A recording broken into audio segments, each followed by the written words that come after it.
इजाजत लईए शादी दी ਜਦੋਂ ਮਰ ਗਈ ਹੈ ਇਜਾਜ਼ਤ ਕੀ ਲਵਾਂ नहीं जना जींदी है उन्होंने इजाजत लईए ਯਾਰ ਉਹਦਾ ਸ਼ਾਦੀ ਆਈ ਉਹਦੇ ਨਾਲ ਮੈਂ ਬਦੂ ਸ਼ਾਦੀ ਉਸ ਟਾਈਪ ਕੋ ਕਰ ਸਕਦਾ ਤੂੰ कानून दे मुताबिक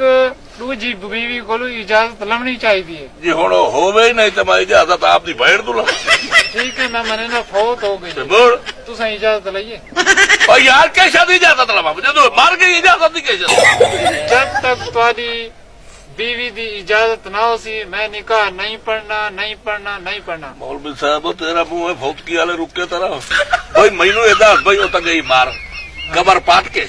ਉਹਨੂੰ ਕਿਵੇਂ ਆਖਾਂ ਜ ਮੈਨੂੰ ਇਜਾਜ਼ਤ ਦੇ भाईजान कबर च मैं जवाब नहीं होने चाहिए ਇਨਸ਼ਾਅੱਲਾ